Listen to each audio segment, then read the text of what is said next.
मेरे प्यारे बच्चे, तुम्हारे लिए आज मैं तुम्हारी माँ काली एक ऐसा संदेश लेकर आई हूँ जिसे सुनकर तुम्हारा मन और जीवन बदल सकता है। इस संदेश में छिपा है रहस्य, शक्ति और चेतना।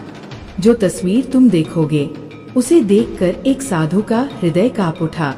वह साधु जिसे लोग हिमालय का मौन तपस्वी कहते थे, पिछले 40 वर्षों से केवल एक ही गुफा में बैठा था। वह तपस्वी अपने आसन में डूबकर केवल ईश्वर की खोज में लगा था। उसने समय के प्रवाह को देखा, नदियों के मार्ग बदलते देखे और अपनी देह पर उम्र की परतों को चढ़ते देखा, लेकिन उसकी आत्मा में जो शून्य था वो भर नहीं पाया। वह साधु इतने लंबे समय तक अकेला रहा कि उसका शरीर अब लगभग प्रकाश समान हल्का हो गया था। वह क्षणों के लिए वायु में तैर सकता था, अपने मन और चेतना के द्वारा संसार को देख सकता था। एक दिन हिमालय की चोटी पर उसने एक तस्वीर देखी। ये कोई साधारण तस्वीर नहीं थी। उसमें इतनी ऊर्जा थी कि साधु की आत्मा कंपित हो उठी।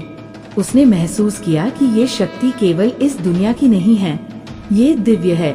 वह साधु समझ नहीं पाया कि ये शक्ति कैसे उसकी ओर आई, लेकिन उसने अपने अंदर गहराई से ये देखा कि हर चीज जो हम महसूस करते हैं वह हमारे भीतर की जागरूकता को छूती है।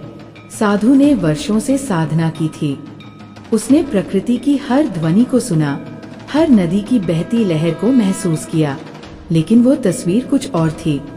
वह साधु जो अपने आसन में स्थिर था, उसने अचानक महसूस किया कि शक्ति केवल बाहर नहीं है, वह हमारे विचारों, भावनाओं और कर्मों में भी है। जैसे जैसे उसने तस्वीर को देखा, उसका मन एक नई चेतना से भर गया। वह समझ गया कि जीवन में असली शक्ति वह है जो भीतर से आती है।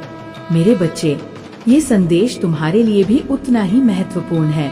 तस्वीर में छिपी शक्ति केवल साधु के लिए नहीं थी, ये तुम्हारे लिए भी है।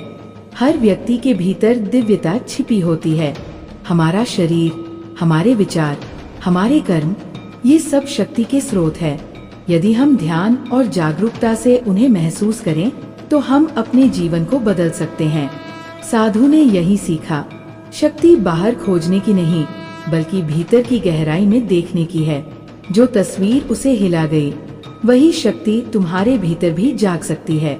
मेरे बच्चे, ध्यान रखो, शक्ति का प्रयोग हमेशा सही उद्देश्य के लिए करना चाहिए।